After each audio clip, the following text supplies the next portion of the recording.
Ashamaar kafuunee akkam jirtanii kabajamtoota fi jaalatamtoota chaayinaa ayyaantoo sallaa jiru jalatti argamtan nagaan koo bakka jirtantis naa qaqqabu baga jiraattanii baga eeggamtanii yoo eegdan isiniin jechuun jaaladha. Egaa ka har'a waa tokkoon qabadheetu isinii dhufee isallee soofaa baay'ee meeshaa obboleettii baay'ee meeshaa na biraa qabdu tokkodha akka carraa ta'ee garuu muudannoon wun ta'e wayii muudateetidha jechuudha. Muddamaan soofaan kun mana maatii kootiitti naaf haa galu jettee geessa fi jirra jechuudha. Soofaan kun maaliif tokkichi kophaa bahee akka hin jenne kophaallee baasnee hin beeknu.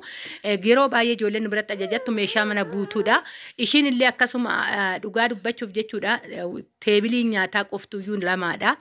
Algaan hin jira wanta baay'eedha jechuudha. Meeshaan ishiin dura ajajatteetu turte garuu yaa ta'u malee akka carraa ta'e egaa maatii keessatti wanti miidhame wayii jira. Isa saniifi keessummaa dhufuuf manatti dafee naaf haa galu jettee jechuudha kan hojjenneefidha. Baay'izawwee soofaan kun soofaa tanaan durallee bahee jira. Haalluudha malee soofaawwan kana tanaan durallee haala kanaan baafnee jirra. Isiniin jechuun jaaladhaa haalluuwwan egaa gaafa filatan akkasuma wanneedha malee soofaan kun xiqqoo aduunatti ta'ee egaa ka har'i guyyaa har'aa viidiyoon kun guyyaa simbira ga'uun beeku jimaatadha jechuudha. Kanaan ani waraabee yookaan jumaa qidaamee immoo fe'amee deema. Kanaaf aduu keessattidha jechuudha. Kanan baasetu waraabee maaliif osoo danda'ame jimaataa galgala hin feena jennee yaannet haalli xiqqoo nu mijachuu dideeti jechuudha. Maaliif dafee akka mana ga'uuf waan barbaaddeefidha jechuudha. Malee soofaan kun baay'ee carqii isaa warroonni yoo filattan ani keessattuyyuu carqii isaa filannoo tolchuun bareeda. Amma fakkeenyaaf diizaayinii ergattanii kaatanii nuti carqiin nu bira baay'eetu jira. Uffanni kafaayii kan ta'e jechuudha. Filattanii haala kanaan baay'ees kan duraa caalaa bareedaa akka argaa jirtan kana uffata isaatii fi irratti mooyyuu xarabbeezaan kun baay'ee carqii kanaan dibame jechuudha. Qoshaashaa hin danda'u. Baay'ee yookaan xurii jechuudha. Uffata yookaan sufraatti binneef sufraawwan kun baay'inaan ijoolleen tanaan durallee galfattan dhugaan isiniin jedhe aduu ta'eeti malee sufraan kun calanqisaadha. Gurraacha fi calanqisaa wal keessadha jechuudha. Aduu ta'ee calanqisinatiin isaa dimziz jedheetoo bahe malee haala kanaan illee xarabbeezatti bitachuu ni dandeessu. Dhugaa dubbachuudhaaf baay'ee tokko gaariidha.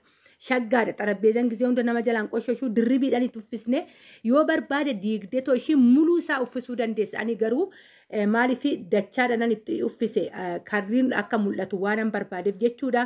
Hedduu tokko bareedaa uffanni soofallee kun gubbaarra taa'ee jira. Yaa ta'u malee odoottoon dhisiifame baay'ee gaariidha. Haa ta'u muddama waan ta'eef saffisaan naaf haa galu waan jetteef uffata kan turkii kan hashagamee gurguramu san binneef jechuudha. Warroonni barbaadan isallee bittanii uffisuu dandeessu. Mana kiyya kaa hin jira sinitti himeen jira. Oggaa miiccamu amala isaa keessatti si rakkisa. Miicca isaa si rakkisa. Akka feetetti baastee miiccuudhaaf ittiin rakkattaa warra harka dhiiraa yoo miiccan malee dubartoota baay'ee miidha. Haa ta'u malee akkasumatti miiccaa jirra jechuudha hundi keenyayyuu. Garuu akka filannootitti osoo danda'ame kan akka uffata isaa itti hodhisiisuu ga'u hin jiru. Tokko meetirii isaatiin hodhisiista. Itti gadi keessaa gaafa baastu salphaatti irraa baaftee miiccatta jechuudha. Akkuma ansoolaa ofii keetii miiccattuutti haa ta'u garuu carqiin isaa kafaayidha. Akka kan turkii kanaatitti wal harkisee sin rakkisu yoo miiccitu. Kanaadhaa baay'ee bareeda. Tiraasii baay'ata. Baay'isee tiraasii baay'ata. Tiraasiin immoo waggaa baay'atu. Siimboo qaba.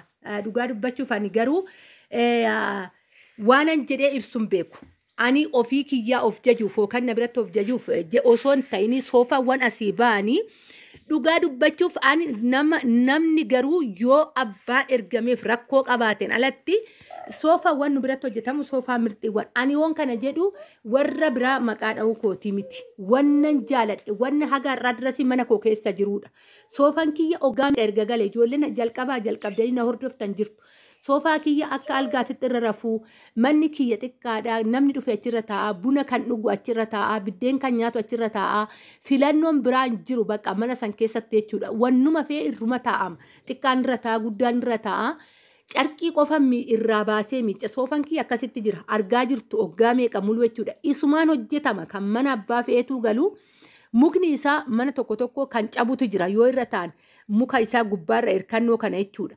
Kiyya akkasumatti jira mukarrallee koree taa'an abbaan barbaade egaa kan namni biyya keenya akkumatti tole taa'a waan ta'eef iyyuu jechuudha.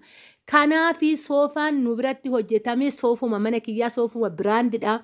Haga har'aa dirasii mana koo isuma santu jira hin jijjiirre. Argaa jirtu oggaa meeqa viidiyoo kiyya warri jalqabaa na jalqabdanii hordoftan argitanii jirtusi ni beektusi meeshaan mana kiyyaa isiniif ragaadha. harkisi suma meeshaan isi suma waa meeshaa mana keessa jiru dura ofii kiyyaa gizee hundan dubbadha maaliif ofiitti buleetan namaa hojjedhe waan ta'eefidha isiniin jechuun jaaladhaa hedduun isin jaaladha hedduun isin kabaja bakka jirtutti nagaa naa ta'a baay warri jaalattan laa